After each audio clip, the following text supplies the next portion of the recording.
a community outreach initiative founded in 2018. And in April 2020, the pandemic brought about its virtual edition. It aims to inform, to educate, to inspire, and bring communities together. It is inspired by the people of Qatar, both local and expatriate, and dedicated to my mother. We all need wellness in our lives now more than ever. Thus, we have the wellness mentality as our theme today, with three beautiful people, dare I say gorgeous, with Tina, Nasser, and Abrar. Ahlan. Ahlan wa sahlan. Yeah. Thank you, guys, and it's a pleasure to have three of you wonderful people on the 49th episode of Big B Meetup, virtual Big B Meetup. And I'd like each one of you all to introduce yourselves, starting with Tina, and then we'll move to Abrar and Nasser. Sure. Hi, everyone. Thank you, Bosco, for having me on the show. So, and I'm really honored to be a part of these expert panelists who have come in here to share the wellness mentality journey. So I'm Tina Balachandran. I'm a clinical aviation organizational psychologist. So I wear different hats depending on the work setting that I'm in. And I work with individuals, I work with couples, I work with organizations. And I believe largely in how by being resilient, by focusing on our wellness, we can help ourselves flourish and thrive in this world today. So it's all about healing, it's all about growing, it's all about flourishing. And so I look forward to sharing more conversations. Absolutely. Abrar? Hello, everyone. My name is Abrar Janahi, and I am a reality transurfing instructor, and I'm also an artist and the founder of Kayan self-awareness platform. What I do in this platform, and if I want to give a small review, it contributes in enhancing personal reality and aims to raise self-consciousness. I believe that you don't live in an imposed reality, and I teach people how they can really live a good life, knowing themselves. That sounds so interesting, Abrar. And I'm kicking myself why I don't know about Kayan.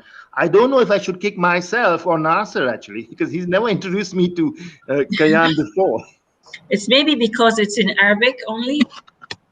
And that's why, yeah. And I would also like to add, I only met her very recently. So, yeah. Okay. Nasser, could you introduce yourself? I know you don't need an introduction, but yalla, just for the sake of it. That's awfully flattering. I'm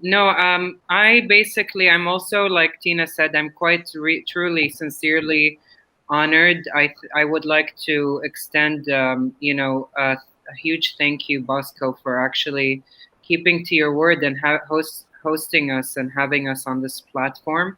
I think for me, trying to summarize it, feel free to interrupt me if I go off on a tangent, as I'm often known to do. But I think for me, simply put, I just wanted to speak and be of service and be a conduit to other people and their wellness journey, because I am very much actively still on mine. I think for me, I would like to utilize what I have often been told is the gift of my vocabulary and my language to articulate the really complicated and complex and very real journey of mental health and also mental illness specifically, which is very misunderstood and very misconstrued and also often very stigmatized. In context also to my culture, sociocultural framework, in Qatar.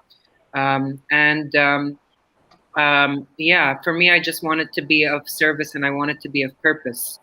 So I'm here trying to be trying to basically capitalize and utilize and harness what I've been through for good for myself and for the community, because I do believe in the power of the word and the power of speaking. And there's truth, and there's also power in owning your truth. It cannot be underestimated. It is often a cliche, but it really is true. Sometimes the best form of healing is for you to admit that you have a problem to begin with, and when you can be, you can reconcile that with with who you are and your disposition and your dispensation as a person, then no one can take that away from you. Does that Very suffice? true. Very true and very well said.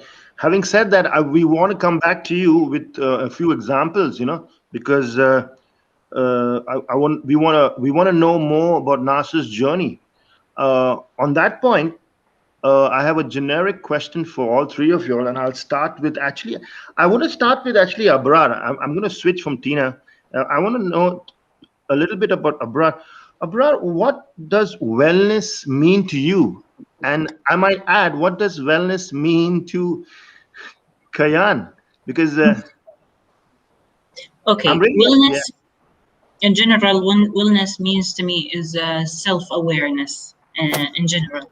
So if you are self-aware, you are in the way of being more in the wellness field, because once you are aware of yourself, you know which patterns you have, you know your shadows, you know what makes you stuck in certain situation without being able to escape them, you know why something triggers you more, you know better who you are. So when you do know this stuff, you now have the capabilities to change it, because awareness give you that capability, uh, being able to change things once you know them.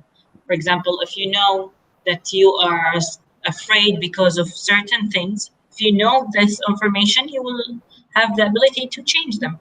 So to me, wellness is being self-aware.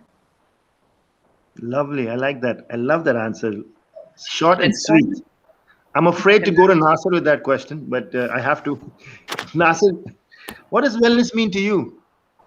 I mean, it's quite open-ended. I feel Yeah, wellness is it is. um, very broad and open-ended, but I think it's also comprehensive. Like, I was actually in a room on Clubhouse, which is how I met with Abrar. It's a great platform. I would encourage everyone to, log in or create an account on it and try to foster really productive and useful conversations and discussions. Sometimes wellness is, it's comprehensive and it's inclusive of a myriad of things, or it's multi-layered and multi-level, and it's multidisciplinary. I don't know if you'll agree, Dr. Tina. It's physical, emotional, mental, it's spiritual, it's all of the above, and it's not just one over the other.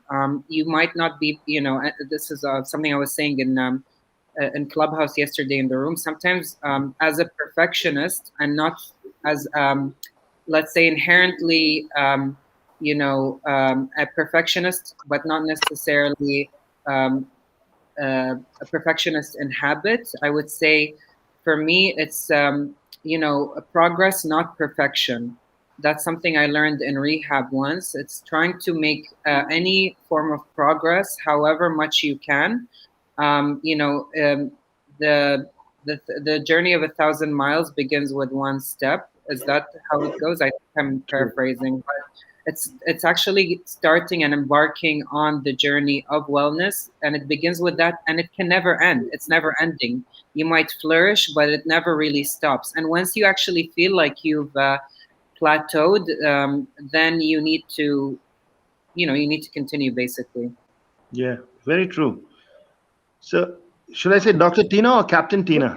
No, just go with Tina. So, Nasser, please address me as Tina. So, I'm still doing my doctoral studies, so haven't yet got the title of doctor. So, very happy with Tina. All right. So, that being said, I can't but agree with Nasser in terms of wellness being an element of well-being, and Nasser very beautifully kind of categorized all the different aspects of well-being. So I would say wellness is an element and well-being is the overall bit. And under that well-being umbrella, you have physical wellness, you have psychological wellness, you have social wellness, spiritual wellness, financial wellness, career wellness, all those different aspects that come into wellness. And, you know, it's about being able to work through each of those aspects based on where you look at satisfaction for life, right? So and this wellness factors differs from person to person. So for example, somebody might be high on physical wellness but might not be as well integrated into, let's say, emotional wellness. And so that's an area where someone will be able to grow and work through. And again, just re-emphasizing on what Narcissus said, it's about constantly working, because there is so much that you could work towards, and you know, you grow, and it's that consistent practice of wellness and well-being that I guess we need to focus on. And again, going with what Abrar said, you know, recognition and self-awareness, that's where it all starts, because if you're not aware, where do you start, right? So I can't but agree with what they both brought in. So when you talk about wellness, for me, I guess it's complete overall aspects of physical, psychological, social, emotional, and financial wellness. All of that put together is what well-being is all about. Yeah, true. Very well said, actually. Very well. I'm going to go back to Abrar because I'm very interested to know. And I was so tempted to Google, but I said, no, I'm not going to Google. I don't want to do that. I'd like to know, Abrar, reality transurfing instructor. I don't know if you want to break up all the three words, but if you can explain to us what is a reality transurfing instructor. Would you want me to repeat that to you, or? Yes, I want to repeat that. Yeah, okay, I thought so. So, could you please explain? Okay, my voice is clear because I can see that I'm muted here. You can see. No, you're not muted. You're fine. You're not as clear, but you're fine. We can hear you. There's a bit of a jar. There's a bit of a jar, but I think that's okay. You're still audible, right, So Tina? And the question is about what is reality transurfing? What is reality transurfing? Yeah. What does a reality transurfing instructor do? Because this is new to me. I mean, I'll be very. I don't know. Educate me. I'd love to know more about this. It's an easy. There is a metaphysical philosopher in Russia called Vadim Zeland. He came up with theories about reality itself, because reality is something that is metaphysical. You cannot touch reality. You can deal with it, but it's not. You cannot sense it with your five senses. So he came up with like many theories about reality, and those theories are studied in his very big book that's called Reality Transurfing. The first theory in that book, called the space of variations, it's about that reality. It's not only one. You have a space of variation that each line of them is like small lines stuck with each other, and each line you would take, you would start a new destiny for your own self. So in that first chapter, he says that the space of variation is where you decide, and once you choose, you create for yourself a new destiny. So the term reality transurfing, the word transurfing, it's a word that he came up with. It doesn't exist in the dictionary. It means that you trans and surf. You know, when you surf in the waves and stuff. So he gave an example that reality looks like an unlimited waves, and each wave is a different variation. So you trans yourself in surfing between those waves. So that's how you can really change. That's how you can really change your reality, by changing the variation that you are in. It's really a matter of time. It's like a buffering of time between this reality and the other reality to really Wow. manifest itself in your life. Can you? I'm going to come back to you because I need to talk to the other two people too. But I'm very interested in this, and what I'm more interested in, I'm going to digress for a couple of seconds, is the artist in you. You know, you did send me a quick, short couple of lines about yourself, and I completely passed on the artist thing. But because I'm an artist myself, or at least I think I am, uh, I'd love to talk to you about art. Is the work behind you? Is that some of your work? Is it? Is it your? Is Yes, it? Would you want to just? You want it's to just it's different one of the flags? pieces that, if you're an artist, you will have lots of pieces that you would consider that they are not good enough, and you just keep them one side. So this is one of them. And I put Okay, it in. wow, fantastic! I love the art in you. I love the artist in you. Thank you so Fan- much. I really have my art account called Abrar's Gallery, and it has all of my artwork. Okay, It's like a virtual gallery. okay, fine. Well, I'd like to look at that. And coming to the topic of art, actually, art has healed me, and I believe art is a very big healer from a It broader healed me sense. as well, actually. It healed Fantastic. me as well. Amazing, amazing. Like even Nasser, as an articulate person that he is, hasn't reading books healed you, Nasser? Absolutely. You know what? I actually, I'm not going to go down that rabbit hole of self-flagellation and beating myself up, but I've realized, trying to look at the glass half full. I can see you, Tina, giving me that smile, but being as admittedly as self-aware as I am, I'm always reading. And I find that you can never truly undermine the power and also the artistry. It's like there's this kind of there's a melody that comes with being able to speak well. So when I Yeah. can be very like, I actually learned English through watching and listening. So even in the darkest times of my life, when I was younger, I really had no friends. I never had consistent friends. I barely have any childhood friends, and I was only friends, for want of a better word, with television. It was my escapism. So I would watch, copious hours. Like I would be quite literally glued. Well, not literally, but I was, glued to the television. For hours on end, and I would watch.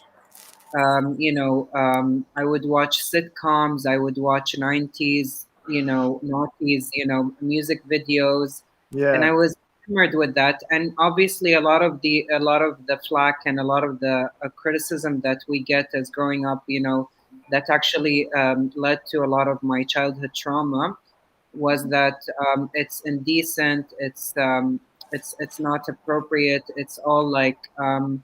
Not compatible with our socio-cultural and religious values. But I watched a lot of American, primarily pop culture, and that's how I learned how to speak. Believe it or not.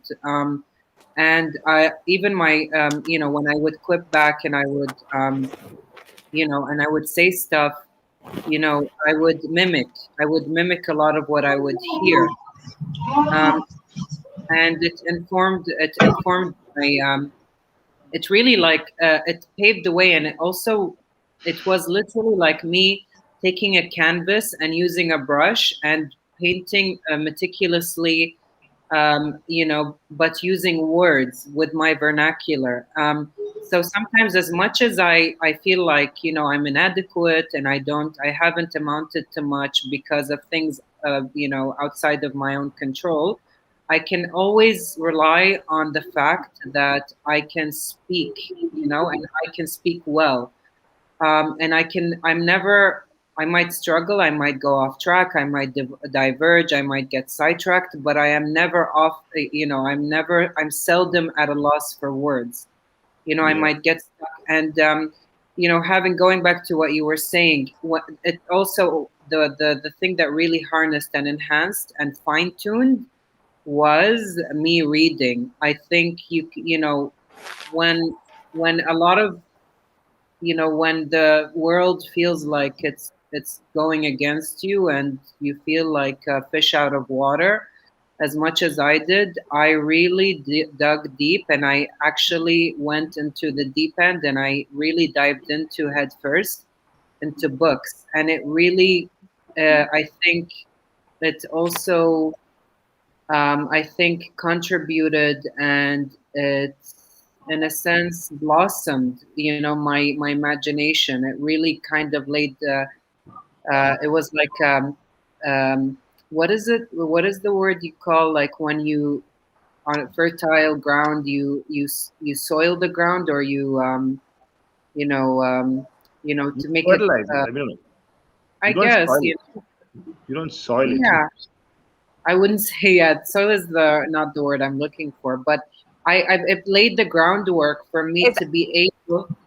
What's is it? that more like is that more like tilling the soil? Is that what you're talking about? I guess, yeah, you're Yeah. right. It felt like, with the books. I remember even, I went recently. Sorry, I like to storytell a bit, but provide with personal anecdotes. But I went pre-COVID. A dream of mine that actually happened very spontaneously when I was living in London, which was also part of my wellness journey. I lived in London to leave Qatar and to pursue, other modalities and other forms of treatment that were not available here and still not available in Qatar. This was circa 2009. I went to the Harry Potter world. It's like an homage. It felt like coming full circle. It's such a treat. I mean, it's sad now that no one can go, I guess, but um, I felt like I was a child or a kid in a candy shop, because I have J.K. Rowling's books to thank for reading, for my passion for reading, because I remember it was around that era. I'm a 90s kid, I was born in 88, Oh, but yeah, I love everything to do with the 90s. And a lot of it, I read all of the books, and I remember reading some of the books, and I can't recall I can't begin to fathom how I was so addicted to these books that I would finish an entire book in one sitting almost. And wow. I was a child. So there's something to be said about, like reading and also learning and imbibing from, reading and media and film and, and art in general. Art is not just relegated or limited to, painting or sketching, No, or it's it's never art. relegated. Art It's is never all, relegated. You're right. yeah, it's art in all its forms and formats. It's not really the conventional box that we reduce it to. Did I make sense? Yeah, very much, very much. I'm going to move on to Tina and ask her about a day in the life of a psychologist like you, a psychologist, right? Clinical, yeah. And I'd like to know the difference between a psychiatrist and a clinical psychologist, and even a psychologist. I mean, is there a difference between a clinical psychologist and a psychologist? Sure, there could be, because, and I'll explain why. So, Yeah. in terms of a psychiatrist and a psychologist, the main difference is a psychiatrist prescribes medications. So the education that the psychiatrist goes through is different from the education that a psychologist would go through. So a psychiatrist completes MBBS, so the basic medical education, and then specializes in the field of psychiatry, right? So it's very prescription driven in terms of treatment. In terms of a psychologist goes through college education of a graduation, a bachelor's, a master's, further specializes with MPhil or a PhD or a PsyD, which is a doctorate in psychology, or a PhD is doctor of philosophy, and then specializing again further in psychology, clinical psychology, etc. Now, the Okay. difference between a psychologist and a clinical psychologist, again, is psychology is a vast field. So within the field of psychology, you could have a child psychologist, you could have a clinical psychologist, you could have, occupational psychologist, you could have an aviation psychologist. There are different aspects to psychology. A clinical psychologist is largely focused on being able to diagnose, so assess, diagnose, and treat. So, go through understanding. So, for example, you asked what's a day like in the life of a psychologist like me. So I moved into private practice right before the start of COVID. So I was working in a full-time corporate job, leading a team of psychologists. And then I said I wanted to do more. I kind of felt that there was a need to contribute more back to the community, in a way speaking, because I had a lot of people reach me asking for help. And in Qatar, the license that you require in order to practice is not your license per se. It's the license of the organization that you work under. So, for example, I was working with Qatar Airways, so I could only see staff from Qatar Airways. I couldn't see somebody outside of Qatar Airways, even if they approached me asking for help. So I kind of felt that there was a huge need and demand. You have an example sitting down right here. I hear you. So I kind of felt, because I had people contacting me a lot of times asking for help, and I would say, I would really want to help you. However, my license doesn't permit me to, and so I would refer them to someone else that I knew who would be able to provide them help. And so I kind of felt that there was a need to step out there and do more, and that's where I ventured out in wanting to set up a private practice. I had a bigger vision of wanting to have a psychology clinic, exclusive mental health clinic. And where are you with that? Where are you with that? Well, we still are stuck at the ministry. Let me put it that way. Because again, regulations, there needs to be regulation stipulated for what would that mean for a solo practitioner clinic. At this point of time, there is no guidelines that have been written that supports a psychologist independently practicing under a clinic setup. Can I stop you there for a second? Nasser, don't you think this is a need of the hour, of the minute rather? More of psychologists practicing and reaching out to people, because I've had the past 2 or 3 wellness episodes that I've had, there are people asking for help, and going to a psychologist or a psychiatrist, they're not cheap, they're expensive. So the more we have, the more quality we have, quantity also, it can help more people, because this is such a hidden, I'm sorry I've cut in, Tina, but this is such a hidden not an agenda, but a hidden I'm short of words myself too. Can I chime in? Maybe I can help you with that. Actually, you hit the proverbial nail, Bosco, based on, or continuing on what you were saying, Tina. There is actually a crisis, categorically, I would say, in Qatar, and I specify Qatar because I am Qatari, and I can only try to, I can only aspire to be a force for good and change in my country. Qatar, there is a crisis, I cannot stress this enough, of, let's say, which is truly an understatement, a shortage of quality and seasoned practitioners, be it psychologists, psychiatrists, in both the public and the private sector. This is why it's imperative, I feel it is incumbent upon me to break this glass ceiling and shatter this taboo. I am literally, I find that, not to have like, speak like I'm kind of like trying to be, heroic or whatever, but, or have visions of grandeur, but had it not been for this dire need for more practitioners, and I speak from experience, and I would like to specify them, if you'll allow me. I would like to relay and share some of my experiences so that it could be a learning curve for others and a teachable moment, you know? Yeah. Always, always, always. I know it's difficult because once you feel like you're in this, you're in a tumble, you know, like you're going through the ringer, you're suffering so much.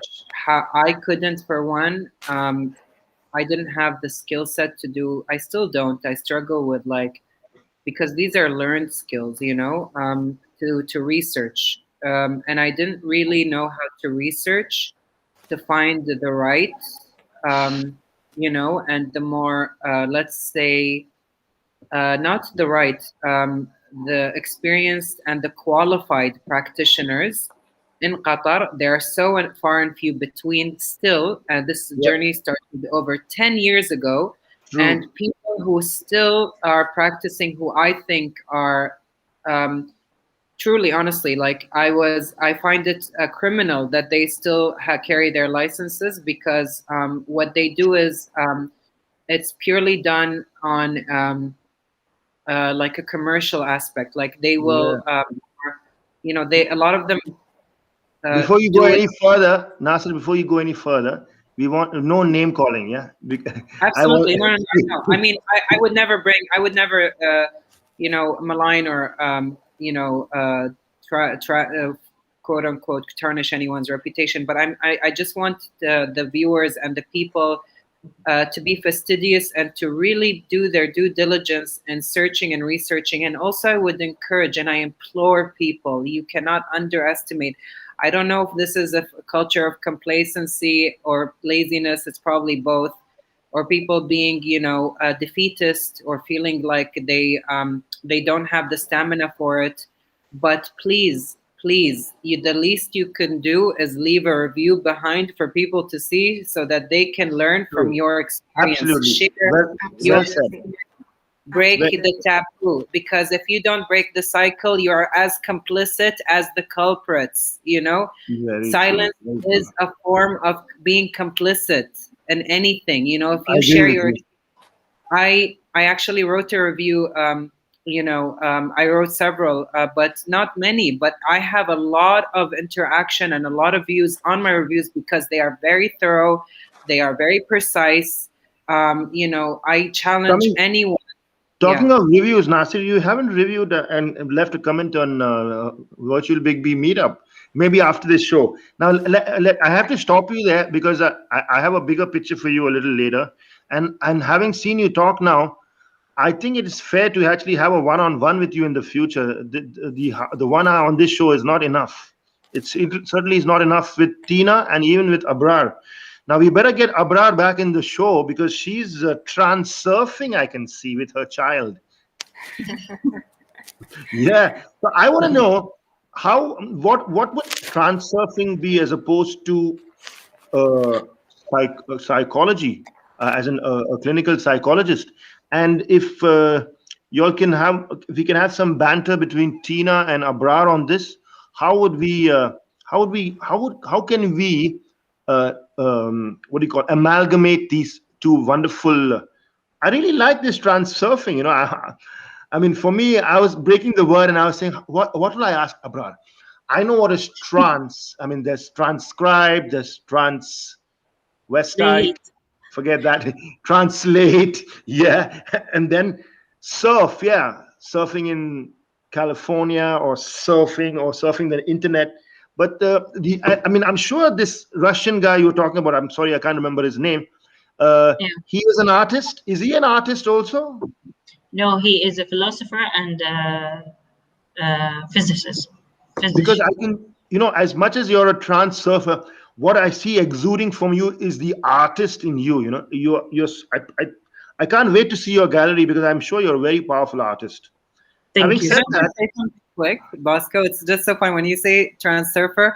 It makes me think of the Fantastic Four and the Silver Surfer or something. I can I can only imagine like Brar riding a surf wave on like as a superhero. yeah, and I'm so happy you brought in your child. This show is really a community show. I've had No, children he on came this. actually. His computer ran out of battery, and I was helping Yeah, him to recharge it again. that's fine. This is a very laid back program. This is a community initiative. I've had children on this show for Garangaon. For the past 2 years on Garangaon, we had kids. We had special needs kids. I've even had my 4-month-old niece on my program, and my I was fostering a dog, and now I've adopted him, and because we all need to showcase our community initiatives here. So Abrar, and Tina, before I digress any further, like Nasser, can we know how can transurfing and psychology or clinical psychology amalgamate and help? Okay, I will answer from my side, Yeah. and let Tina to finish with that. From my side, what I teach people that reality is something that you can really change. It's not set for you. You are the reality. You only experience yourself, but in a very big diagram, which is around you. The universe works on a reflection law, the law of reflection, which is you only experience yourself. So everything, all the situation, all the events, everything that's happening around you, even if you understand them or you don't, they are a reflection of your own consciousness of the universe. So how can that be a way to create a reality? Yes, when I have ideas and information that even might sometimes be mistaken about reality will show it to me in the big diagram. It's like a panoramic screen. So psychology would come to fix the self-consciousness in the person. If your reality is in this way, you can change your reality. This is a given information once you change yourself. So when there where the psychology come, and you would dive deep within yourself, because always I will tell people that reality looks like when you have a projector, and that projector has a big picture on the wall. No matter how much you do to fix the picture in the wall, you cannot fix it unless you go to the projector and change the image inside it. And that's where the psychology comes. You can change your reality once you dive deep within yourself and remove all the unuseful beliefs, unuseful patterns, unuseful ways of seeing this reality. Also, what kind of beliefs you have for yourself, what kind of beliefs that is related or amalgamated with emotions that being stuck within your psyche, that you need to resolve, that you need to solve and heal in terms to change your reality. So many people would heal some of Sorry, their. Abrar, I need to cut you short there just for a second. Please continue. I have one comment, and it's uh, why aren't you only in Arabic, and why not in English? I'm Yeah. just hearing you speak, and it's wonderful. Please continue, but Absolutely. I have to say this Absolutely. now. I have to agree, Abrar, because I think it's really important to be out there and to be able to share to those of us who don't really speak or understand Arabic, Yeah, because I think there is a lot of merit in what you're saying as well. And I'll let you continue before I absolutely. jump back in. So go ahead. Yeah, please No worries. continue. Yeah. Yeah, to answer on that, when I started, I didn't think it would go that viral. I thought it would be local, so I was doing it in Arabic, because also the materials in English about this are a bit generous, but in Arabic you have very short materials on that. But it's a nice idea for the future. I wasn't really sure about Yeah. my English, Well, but since you said, I have I a was program. actually nudging her. I kept like, because you know what? I understand that Abrar, truly, I only met her. We have a saying, "الشمس ما تتغطى بمنخل." You can't hide the sun with a palm leaf. Wow. It's I like that. yeah, I or like a that. palm. What is it called? A palm leaf or a Okay, palm? Nasir, you're not. I'm gonna mute you. Okay, I'm not. You're gonna talk a little later, because No, I'm just joking, but I will I was just not going do to that. say that Abrar was timid about her proficiency in English, and I think she's amazing. Yeah, yeah. I've had so many. I've had actually so many Qataris who I want to get on the show, but they're saying they're embarrassed because their English is not good. I said, you know what? I have to go and learn Arabic because if I've lived in Doha for so long, no, it's a shame actually, Abrar. I've lived here a long time, and I don't speak Arabic, so it's bad. But your English is impeccable, and not only that, your transurfing needs people need to know about it. And Mm, when you continue talking about it, but I want to know is there anybody else like you in Doha, and is it a worldwide phenomenon, or is it still not actually, yet out there? there's Is it so a many new? people that they are instructors in transurfing, but in Doha, I think we have four more. I'm not sure how active they are, but Okay, what and I know, yeah, they are not very bit and is it active. okay? And is it only mental, or there are physical aspects to it, or there are mantras, and because from I'm totally like I don't know anything about transurfing, and you're educating me here.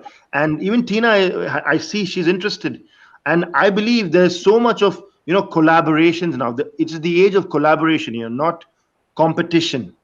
Hmm. Because Absolutely. if you're going to Absolutely. compete, if you're going to continue to compete, there isn't going to be any earth. Like what if there are like for example, I'm just deviating, but the Mercedes car salesman is supposed to sell 100,000 cars, and he sells those cars. But you know what? There are no roads left on the road. There's no petrol left in the world. The temperature is 55 degrees. You know, what are you going to do in that Mercedes? You can't do anything. Mm, Mhm. So it's about collaboration, not competition. I believe in the future we have to do mhm. that. And I'd love to know how transurfing. And please continue. I know I've stopped you, and then we had. To wrap this up, I would give you one example, which is if you want to change a reality that you live in, the reality that says all men are like, for example, a woman would say, every man in relationship with, they would leave me for no reason. They just go. They just ghost me. I don't know how that happened every time I am committed emotionally with a person. And then this repetition of this pattern would create an idea and the meaning that she would put on such thing, which is, no, I am not loved enough, or I men doesn't love me, or they will not really want me for myself. People will never stay for long with me. There's so many meaning I would put on this continuous pattern repetition. So these meanings that I'm putting would create a very conquered uh, reality in within myself that I would project now outside, and this pattern would keep going bigger and bigger and Are bigger. these affirmations? Are these positive affirmations or No, negative? actually, this is just an example what happens on the outside. So, if we want to change a reality, we would have to go deeper inside within ourselves, like to ask, when was the first time somebody did that to us? And usually, it would be back very early in our early ages, in the childhood. For example, a Yeah. girl would really love her father, and would her father would really escape and leave the house without her seeing him leaving, because she would cry. So she would ghost her over and over again. And Hmm. to a very young girl, this is a man that I really love, and he keep ghosting me. So there might be something wrong within myself. Okay. This idea would be in my subconscious, in my shadow side Yeah. within my Yeah. psyche. And then when I grow up, I would see the world in this way. So it works outside and inside. Once I heal what's the first or the imprinted meaning within myself, I would start to notice things differently wi- within my reality, and then reality would change completely. And that happened in so many like cases. I have been there also within myself. It's Yeah, of amazing. course. It's only when you are healed, that you can heal other people, I believe. If Yeah, I may and also you would interject. really live in a different reality. Different people would come in your life, different situation, completely different than what was before. So you are Yeah. now living in different reality. Yeah, Right. that's just a variation of so many realities that you have already. It's Nasser, you very wanted to say something quickly? Oh, go ahead, Tina, because you Yeah, haven't. Tina. Yeah, well, I was just going to say it's very interesting how you presented what transurfing is all about. And, a quote that comes to my mind, which I strongly believe in, is what a psychologist, Carl Jung, said: I'm not what happened to me, I am what I choose to be. Right. And so I kind of feel that what you're talking about, Abrar, kind of comes to from a psychology point of view, what we call schemas. So, for example, when we are growing up, in our early young self, like our early childhood, we all have certain needs: the need to be loved, the need to be appreciated, the need to be recognized, the need to be seen. Right. So going with that example that you gave us, right? So, and when those needs are not met, we then develop certain schemas or certain beliefs about who we are as people, right? Beliefs about ourselves, beliefs about the world, beliefs about what the world out there is like, beliefs about other people. And that influences how we then think, right? So, for example, what you said, that all men are going to leave me, that becomes a core negative belief that the person is carrying along. And it's about going back and understanding. And so again, Bosco, this is in reference to what you said about how then do we integrate it, right? So I kind of feel that Yeah. it's what Abrar is talking about in terms of transurfing has a lot of bits coming in from schemas and, the influence of schemas on how we think and how we feel and how we respond and behave. And the way we work through those schemas is being able to understand what are those schema patterns that are there, those repetitive behaviors and patterns. What are the beliefs that's leading to those schemas coming out, right? And then we are able to kind of go back and help the person identify that first experience that led or contributed to that core belief being developed, and then work through that healing process. One of the things that I have seen over the years, because I'm also trauma trained, so I'm clinical trauma. Trauma is an area that I work closely with. And one of the things that I found since I got that additional training in trauma is that almost everything can be traced back to an early experience that was traumatic or stressful that you've experienced and you've been through. And when you're able to identify that core element of trauma, it just enables you to step forward and heal and move, and kind of fit the pieces of the puzzle together to kind of start that healing process. So I think there's a lot of things that can be done in terms of that integration. I heard about transurfing for the first time as well, and so it would be really interesting to see, more Yeah. evidence coming out in terms of the effectiveness of it as a modality, as a coaching tool, as a tool that can enable someone to, heal and grow and Yeah. flourish, thrive. Yeah. So it's quite interesting. Yeah. Another word I have for both of you all is, how would you describe how conscious empowerment? Is that a word, Tina? Would you use that word too? Conscious empowerment? Well, for me, when you say conscious empowerment, I think it's about a conscious choice to enable yourself to grow. So I think I would go back to saying, it's about the choices that you make and the choices you give yourself the permission to make. I think a lot of times, we don't give ourselves the permissions to make those changes, right? When I work with clients, I kind of use a very integrated approach, a biopsychosocial approach, which is very trauma informed and culturally sensitive, because every human being is unique in their own way, and they go through their life experiences in their own way. And there's no two people, even if they've gone through the same traumatic experience, would have a similar outcome of how they've coped and dealt with it, because it's a personal experience of what you're feeling and what you're dealing and going through, right? So for me, when you talk about conscious empowerment, it's being able to consciously give yourself the permission to heal so that you can then empower yourself to move forward. if that makes Yeah, sense. yeah, Absolutely. Not to, Absolutely. this Tell is me. really important. I would actually like to chip in here because we haven't touched on it. I don't think we have. This is sort of like how do I? What is the word? Not window shopping, but almost like touching on the surface of things. You know, Yeah, really, we can have superficial. many.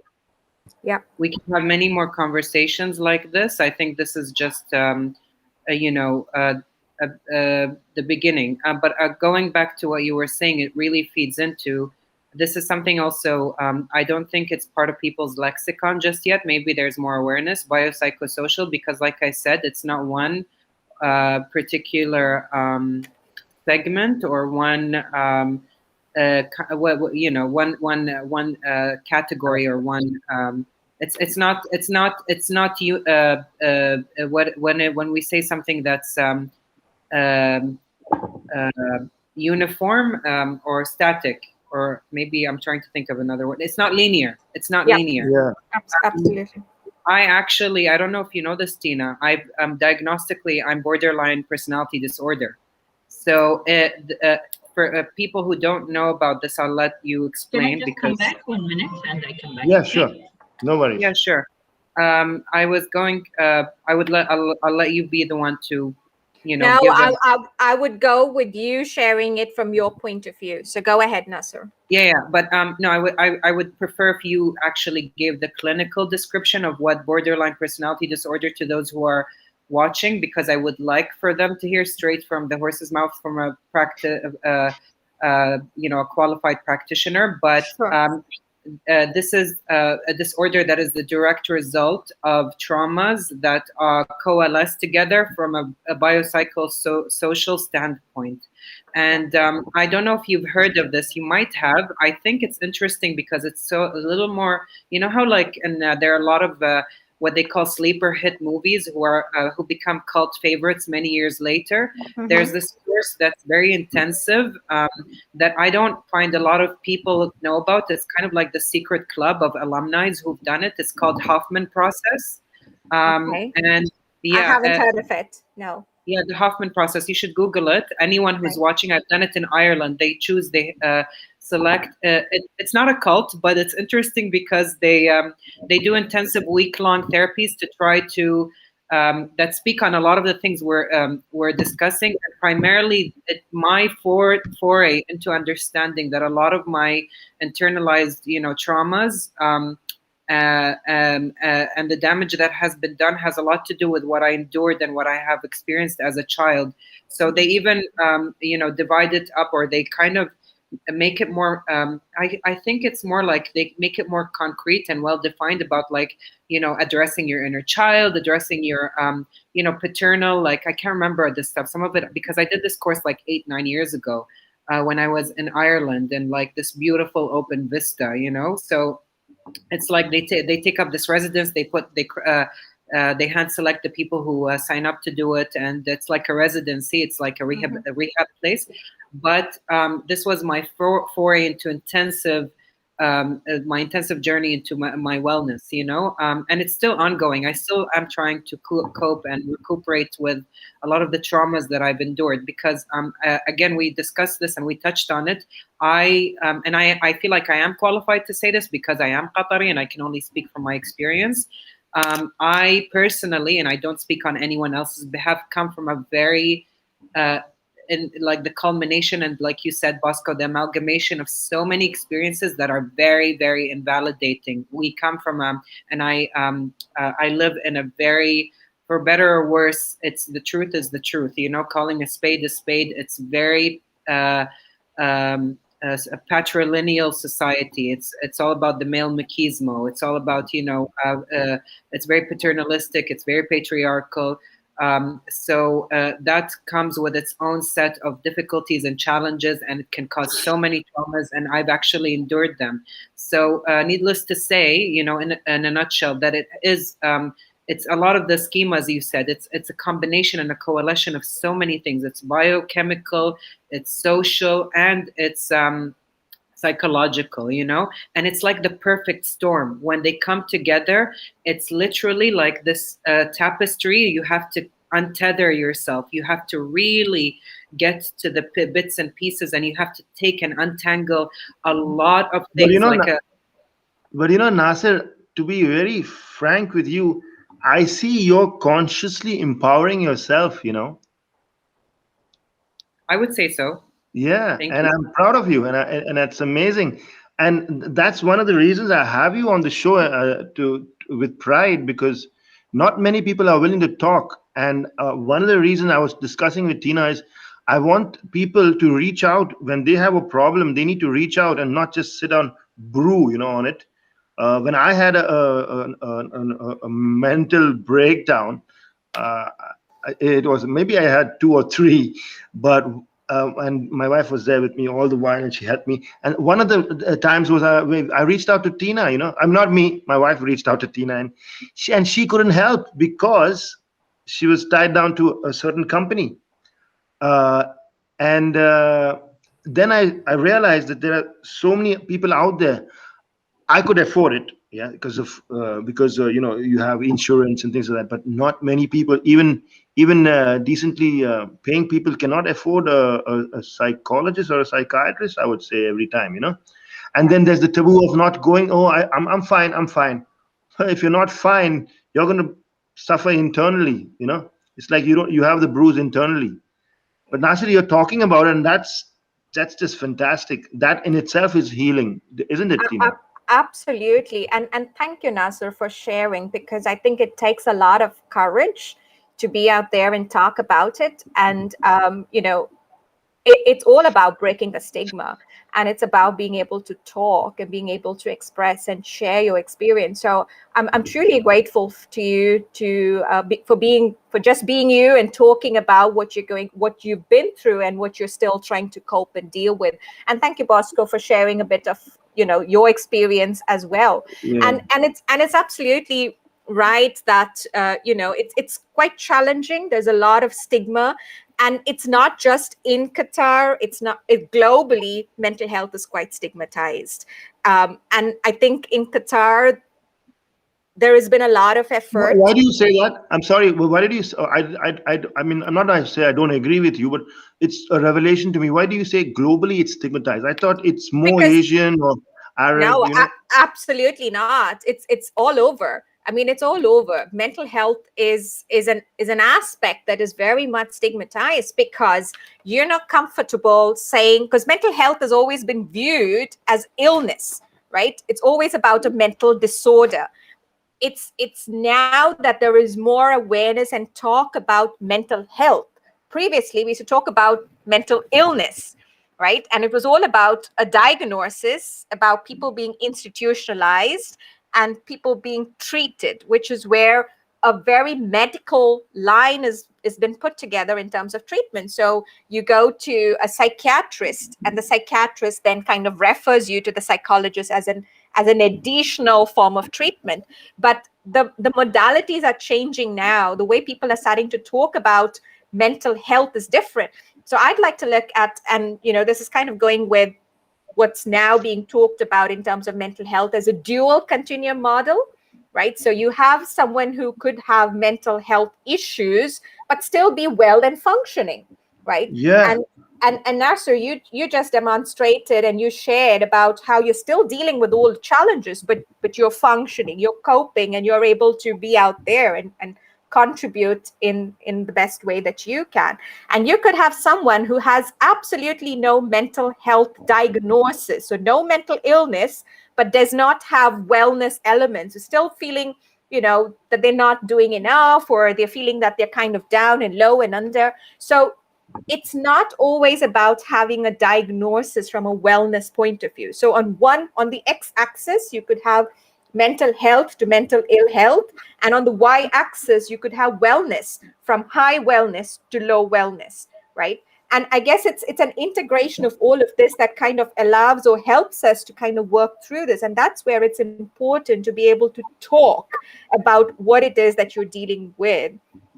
Yeah. And that's an important aspect. So coming to the stigma element, it's definitely something which is stigmatized, and people don't feel comfortable to talk about it. People approaching and asking for help is also challenging. However, it's interesting that since COVID started, there has been more people who are feeling comfortable to come forward and talk about mental health. Yeah, because I think it's overwhelming. And it's a shared experience. Everyone's feeling distress, right? So I think that in True. itself has kind of helped So break some don't elements of stigma. don't you think? Yes, sorry, yes, exactly. Carrying on with you, don't you think groups like these, not these, sorry, like the reality transurfing, these things enhance and help people, isn't it? Like Absolutely. it's a cozier way to approach uh, It, your it, your problems. it, Yes, Nasser. go ahead, I, Nasser. I just because I don't want to lose my train of thought. Yeah, yeah, Like I said earlier, I opined or I alluded to the fact that it can be multidisciplinary. I've actually benefited from conventional forms of therapy and other ones that are relatively new. Like say, I haven't done reality transferring because even now, when there's a new sort of discipline or profession that comes about, it can also evolve and sort of like, it's kind of like analogous to the virus. It can mutate. So, but that's a bad, there's a negative connotation to that. But everything yeah, can actually evolve and mutate. And, even with life coaching now, there are so many different forms of life coaching, but that doesn't, I think, discount or that doesn't deflect or take away from the fact that you need to do your due diligence and know and research, because a lot of people bluff. There's a lot of tricksters out there, and I was a victim to a lot of them. But I was going to say that, interestingly, what happened was there's a silver lining, Tina, with the whole COVID circumstances we're living in. I was able to, like, the sort of the whole, what is the word, like, the culmination of everything I've endured and I've experienced, and culmination. the the tools um, that I've gathered, or Mm-hmm. the tools have helped me, in which others who have never endured or experienced this kind of situation. Because with COVID, it's been traumatic, but it's also been more traumatic for people who have never been through something like this. So this Absolutely. is unfamiliar territory for a lot of people. And for me, I always felt like I've already been through the trenches and I have this toolbox. So it's nothing new for me, like I don't feel like this is uncharted territory. Yeah, So as much as I'm struggling, I actually, because of the the like I said, the culmination and collecting all these tools that I've had, in my arsenal. Mm-hmm. Um, People don't have them, and I find that it is especially hard for them, which is a shame. And it's really, that is why it's dually. It's even more so. It's imperative. yeah, There's truly a crisis, and it's imperative that we push the narrative forward and that we don't, acquiesce and give into this, in a way, gaslighting sort of like a narrative or a response that, it's all in your head. It's not, you're just exaggerating. The only way to prove and to corroborate that this is a problem is for people to speak up and speak out and say, yeah. no, I have a problem, You know, and we should catch a this is hold of.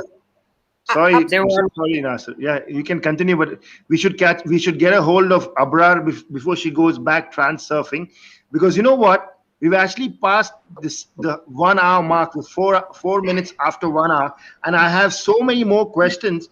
I've just realized I'm gonna change the name of this theme today, the Wellness Mentality Part Part One. one. Yeah, I kind of think you need to go with that because there's so much more for us to talk yeah. There's about, so and I much kind of feel we because just want Exactly. to, yeah. yeah, there's so much, and I want to know so much about Kayan. Yeah, and what I want to do is when things are better and we have phase 4 and phase 5, I actually have physical Big B meetups, and Yeah. my team, I've had 4 events on wellness and sports. Uh, my first ever Big B meetup was on wellness, and it was in 2018.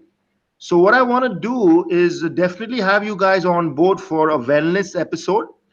But I have a few more things that we need to talk about. Like, for example, I have this. I'm so sorry to change, the gear, but I would like you all to take over Big B meetup, and Tina, Nasser, and Kayan. I'm saying Abrar. You all get an opportunity to ask one question to each one of us.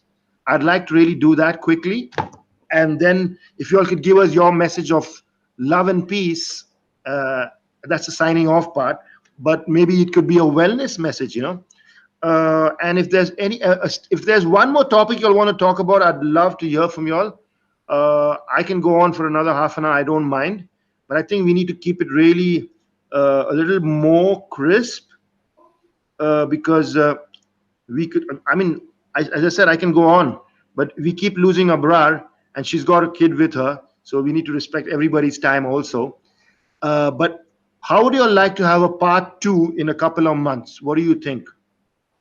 Well, I think it's very much needed. I kind of feel there's so much more to say. There's so much more to communicate and get word out there, because we haven't Yeah. even touched upon, what Qatar is currently doing to help in the situation, right? Because I Would mean, you like to delve a little bit on that, Sure, more than happy to. please? So, and I must say this: the reason I kind of feel it's important to put that out there is because there is that recognition and understanding that mental health is a crisis in Qatar, and there is deficit of professionals, there is deficit of services. That recognition is there, and I think it's very important to give credit to the government and the ministry for recognizing that, to the Ministry of Public Health and to Hamad Mental Health Services, who's leading this whole initiative of wanting to bring about that change. And so they have trained primary care doctors in being able to recognize and identify signs and symptoms of mental health distress. So there's also this whole initiative of making it more community focused in the approach and the intervention. So traditionally, everybody had to go to the mental health clinic in order to get mental health services. But right now, you could get it at your primary healthcare centers as well. And I think Oh, that's a huge shift, right? yes. Now, as Nasser was saying, you might still say, okay, but I'm not getting the same access to care the way I want it. And I do recognize that there is still an element where, training can be improved, proficiency can be improved, etc. And coming to what we were talking earlier about affordability, again, in the private sector, the scaling kind of varies so much, and it's kind of really hard for people to be able to afford. And there are therapists out there who work on sliding scale models. And to say that if this is asking them, what best could you afford and how could we work that out? And I would say I come from one of those space. And so I'd like to use this as a platform to say, if anybody requires and needs help, please reach out. Your primary healthcare providers are there to help you. You could call in the 16,000 number as well for mental health services in Qatar, and you get to talk to a trained mental health professional. So you're not alone out there. There is help, and it's okay for you to ask for help. Asking for help doesn't mean that you're weak. It doesn't mean that you're not capable. It just That's very means important.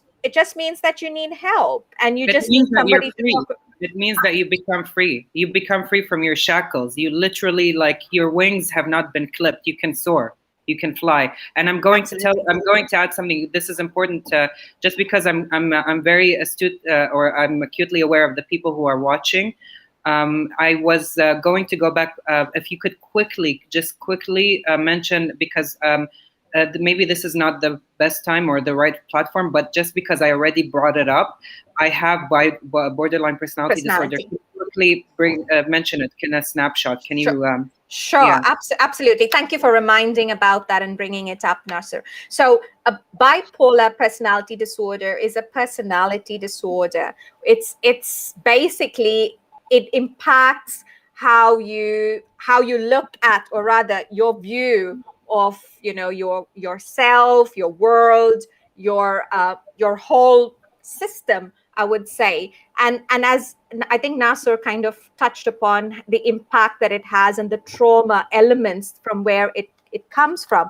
And so it's that whole concept of your functioning, your moods. You could have up and down moods, and it's quite often referred to as emotional instability, because there's lots of variance in moods. There's lots And of emotional variance. dysregulation, yeah. Dysregulation, absolutely. How you regulate your emotions are very different. And again, it's something which is pervasive, which means it's something which is more long lasting. It's something which has a huge impact. It's very misunderstood. A lot of times you look at personality disorders and you kind of think, oh, until she just comes back, maybe she Yeah, transmission. no, I would even give anecdotally an example that might better elucidate or illustrate to the viewers. I think it's kind of like when all the right factors combined in the wrong time, that's when the disorder kind of is activated. So it's kind of like, what we heard about the Wuhan virus and how it originated in a lab, so it's all, or like the the animal, I don't know what, I'm not an expert, but the story that has often been told over and over again, when all the factors coalesce together, combined, they can create the perfect storm. And the how do I say this? A fertile ground for this for a disorder to be activated. Does that make sense? Yes, it does. And it's biopsychosocial. Like I said, it's not just one. I was hoping maybe we can touch on this again in another episode. I'm just asking her to join back in. She thinks she's still on there. She doesn't know that. I knew that. I had a feeling. She thinks that we have gone offline, but she doesn't know. So she's going to come back. Having said that, let me go to Abrar and ask her of her message of love and peace to our audience and your wellness message. Because we are nearly out of time. I would like you all to take over. There's a lovely takeover that can happen where you get to ask a question to each one of us. But I'm just waiting for Tina to come back. But I think there's a lot to go ahead and do with transurfing and clinical psychology, And we'd like to have another episode, Abrar. And I'd like to know more about how you're helping with Kayan. How many people have you reached out to? And please consider English. I'm going to follow you on your social media. And do you have can you share your social media details with us so our audience can reach out, can connect with you? Because I have a few Qatari followers too, so they can join in as well. Oh, hello. Yeah, you're back. Thank you. I kept jabbering, and then I realized that you guys were all missing out there. So yeah, I'm sorry. Exactly. No worries.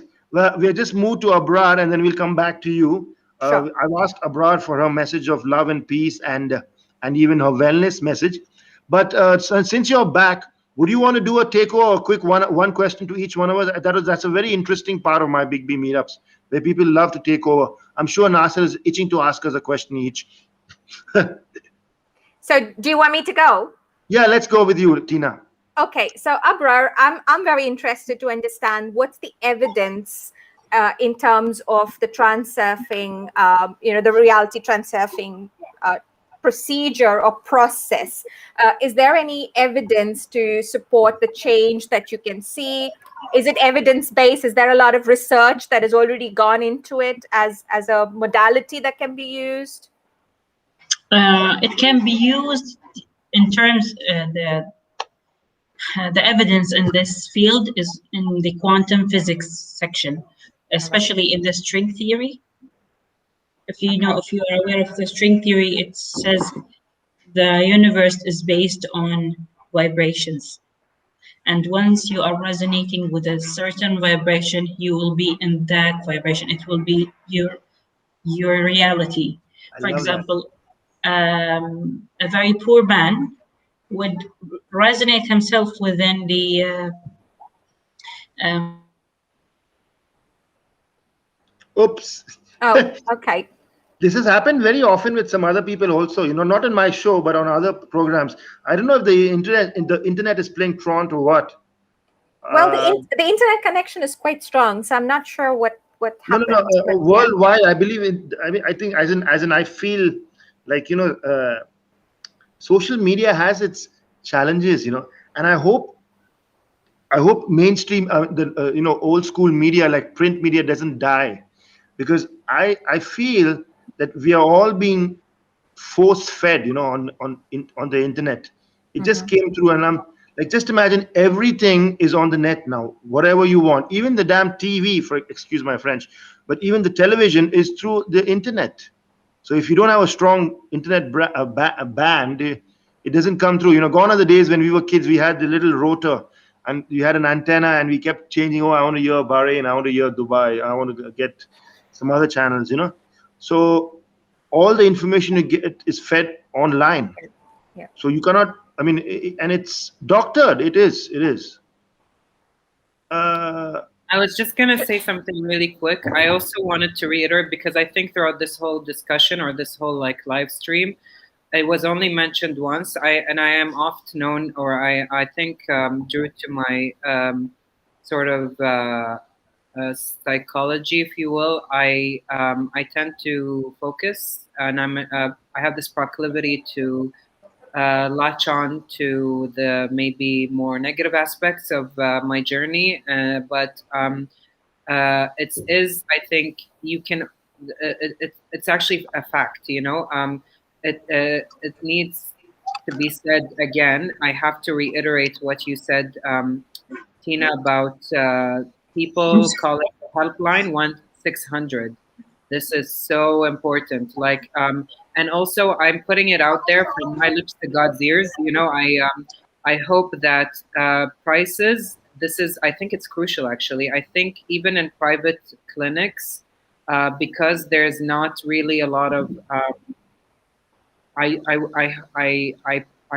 presume that there's not a lot of oversight into how they, practice. That the price points are eventually standardized, because a lot of them do overcharge. I remember my first experience, and I think it's quite expensive. People have this stereotype that we can all afford whatever we want, but that I paid. It was really.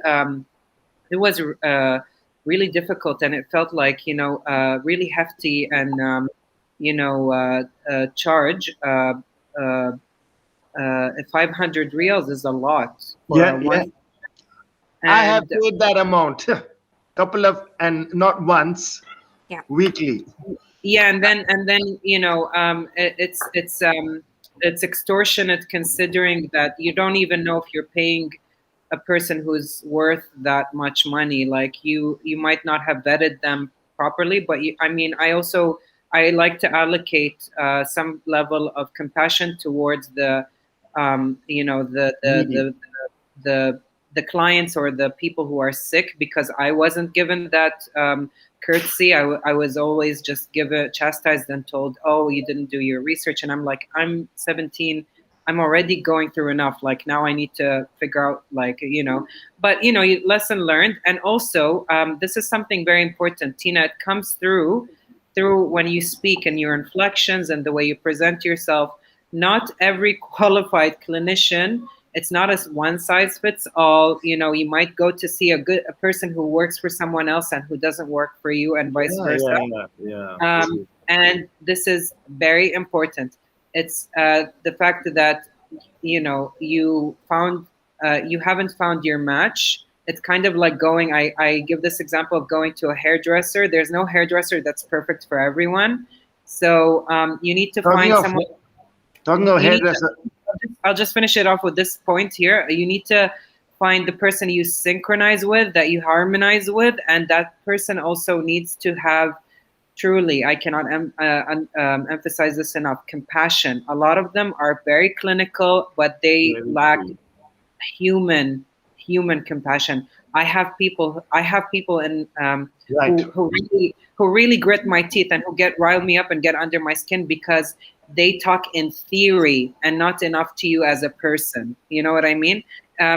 So those people are just as problematic for me because they sound like they're narrating or they're transcribing. Does that make sense? Yeah, it does. And I think you kind of touched on the point very well about there is no one size fits all approach. And in the same way with the therapist as well, you do need to get to know your therapist. You might require 1 or 2 sessions to kind of figure it out for both yourself and for the therapist as well, because it's about making sure that there is that sync and then there is that harmony. Absolutely. And what I would say is that if there is something that you're not comfortable with your therapist, it's okay for you to bring that up and say, I'm not okay with this, or I feel uncomfortable about this, because the therapist then would be able to better understand what's working and what's not working as well. One of the things that I tell my clients is that, here are some of the things which I'm talking about. So for example, when we talk, and this comes across very, very well when we talk about relaxation exercises, right? Some of us might be really comfortable with breathing, and some of us might say, oh, that's just fancy stuff. And, I can't really do that. And I can't really visualize and imagine, and it just doesn't work for me. And so I kind of invite my clients to say that, these are some of the things that research has shown that can be helpful. I've seen clients talk about how it's helpful. I would invite you to try it and give me feedback and tell me, did this work for you? Did this not work for you? Did this help you? Did this not help you? So that we can then start working together, because I think it's a shared process, right? It can't be me as a clinician saying, this is what you do because this is what I said you need to do. It doesn't work that way, because it's the client's experience that needs to guide and influence how you lead the therapeutic process. Absolutely. But as a therapist, it's about being there to hold space, to sit with the client and help the client go through the whole process, right?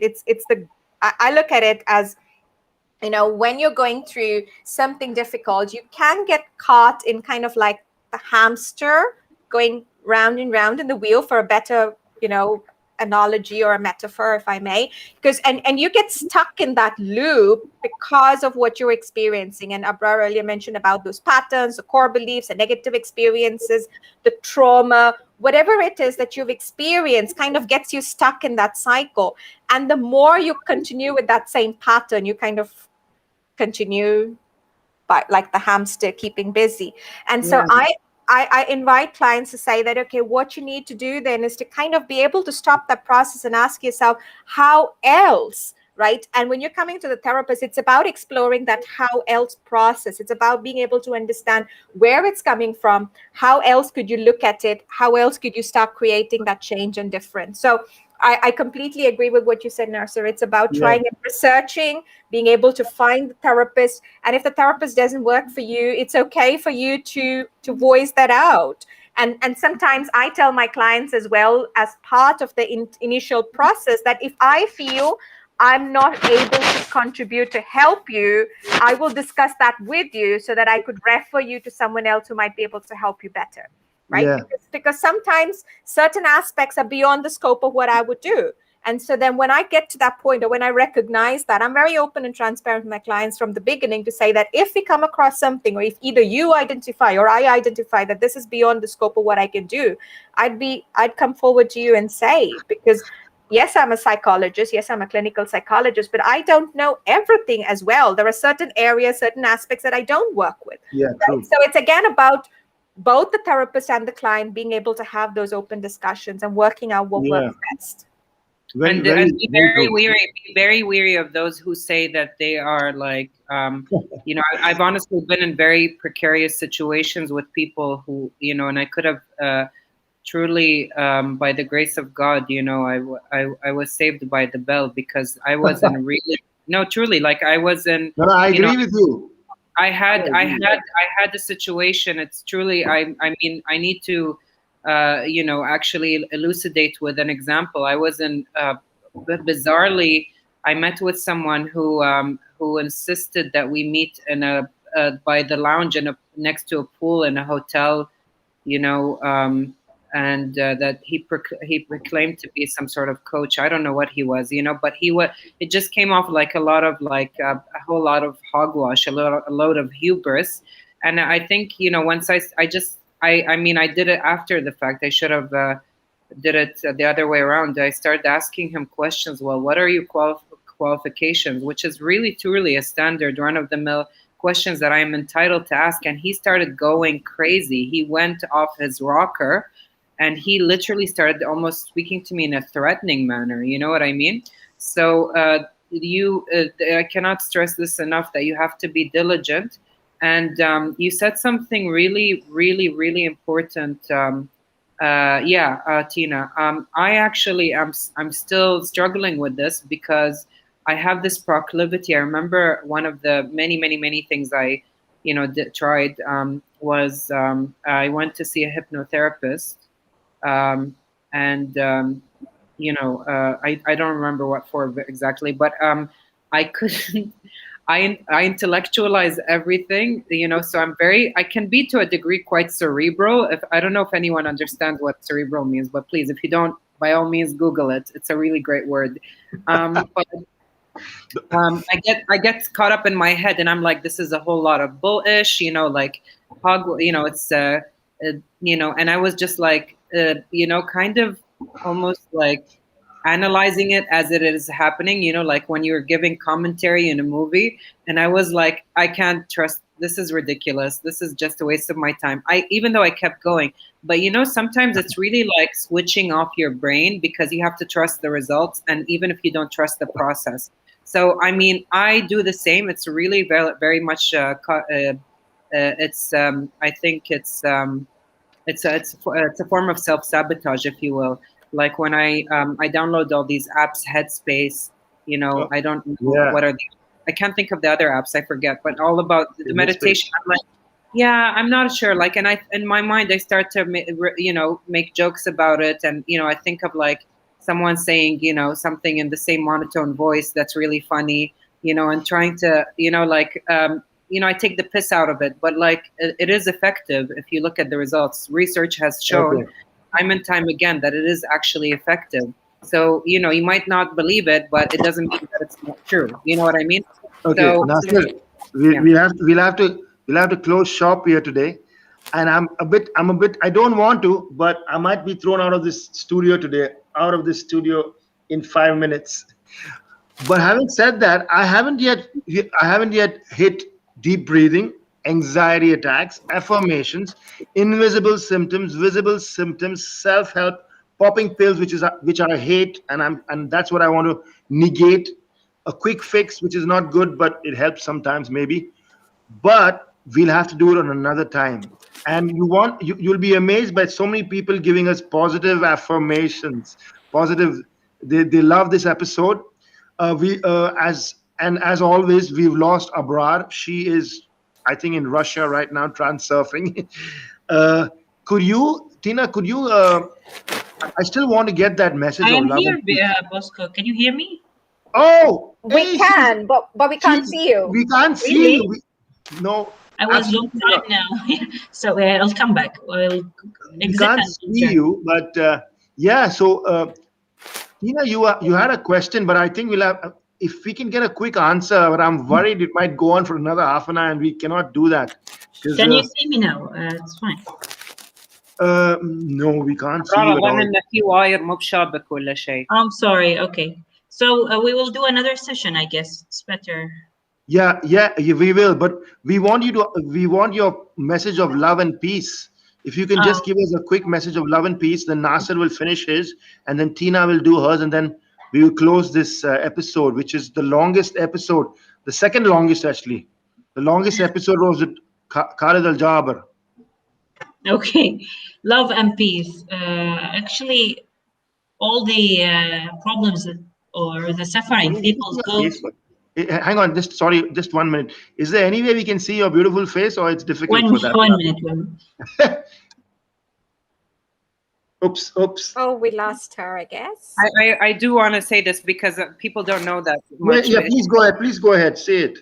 she has, so I'm not being presumptuous or I'm not overstepping here, but Abrar, to her defense, she is truly a superwoman. She's Why to her defense? You don't have to defend her. She's awesome. No, I know, but it's for the viewers who are who don't know. Okay. She's honestly someone who has, I think she's a beautiful soul because she also has shared her own experiences. She is truly not just someone who's providing the service. She is truly her own best. What is the word, Tina? I'm looking for. I think best version. Anecdote. She basically is giving out and doling out and helping people provide what she has actually Experience. Experience. So she Can is. you see me now? I came. I'm not sure. She is her own yardstick, benchmark, Nice. and she's a single mom. She's doing it all, She really worked Mashallah. hard on herself. Yeah. Can you see me Go now? to her page. You can go to her social media page. Shared a Yeah, lot I of can't see you. It's okay. You know what? Let's get the message across, and then we will Okay. catch up again. I don't know what's wrong, but maybe because my computer shut off. Okay. I don't know. No worries. Can you give us Okay. your lovely message, Abrar? Okay, what I wanted to say is that based on everything that people go through, the suffering that they go through since childhood until their adulthood, they would have a fragmentation within their psyche. So self-love would be to love all the fragmentations that you have within yourself. For example, the angry Abrar, the shy Abrar, the resilient, the Abrar that has a resistance to something, the very weak Abrar, and all of them that I have them within myself. This is what's called self-love. But inner peace or peace within itself means, or inner peace within itself means it's having peace within all the fragmentation that you have in your psyche. So inner peace actually is like you are an ecosystem. All and every part within yourself are harmonizing with each other. So I know when I am angry, I don't resist my anger. I know when I am sad, I accept that's the part of me that is sad. I don't want to change it, fix it, or get rid of it. I accept it and I let it be. This is what is called inner peace. It's like you don't have war within yourself. And if you do that, you will reach a level of self-love that you really appreciate who you are with all the fragmentation within yourself. And that would lead you to integration in your psyche. So you wouldn't have dark side anymore. Sorry Dark for side. Yeah, lovely message, Abrar. Thank you so much. There's a nice response come to that from actually my classmate in school in Doha, Saeed Isaac Bhai. He's listening to us all the way from Hyderabad, India. He used to live here in Doha, and I don't know if he was born in Doha, but he's an old school Doha boy. And we've lost Abrar. That's okay, no worries. It's time to lose everybody actually at some point. So you want to give your message, Tina? A quick message, and Nasser, a quick message too, please. Sure. I think I would like to come from the space to say that, it's okay to be you. It's okay to ask for help. It's okay to reach out because you're an important person and you need to value yourself. So be kind to yourself, be compassionate to yourself. These are hard times given the pandemic that we're all dealing with. And so I'd invite you all to be kind and compassionate to yourself. And, you need to start with your own well-being and taking care of yourself. So, notice what you're feeling, recognize and give yourself the permission to acknowledge that, give. So, give love, give kindness. Acts of kindness can be quite helpful in rewarding for yourself and receiving some kindness as well. Be active. So, it's very important that you move, that you exercise, that you take care of your physical, emotional, psychological aspects of well-being, right? And keep learning. And I think I just want to give, again, credit to Nasser for what he shared about how, just reading books and, engaging and being occupied was quite helpful. And Oh, yeah. I kind of relate to that as well, because one of the things that helped me during this whole period is continuously learning and keeping myself engaged. And so I would say, be kind, be compassionate, and just be you. And it's okay for you to ask for help. Yeah, talking of books, we had christened Nasser the Sashi Tharoor of Qatar, right? I ought to say that. And then Nasser tells me, hey, I know Sashi Tharoor. I read his book. I'm like, there you go. See, this guy is awesome. Nasser, please, your quick, short message of love and peace, because I know you have a lot of love and peace too.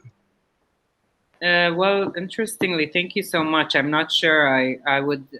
That's high. I'm very flattered. Thank you.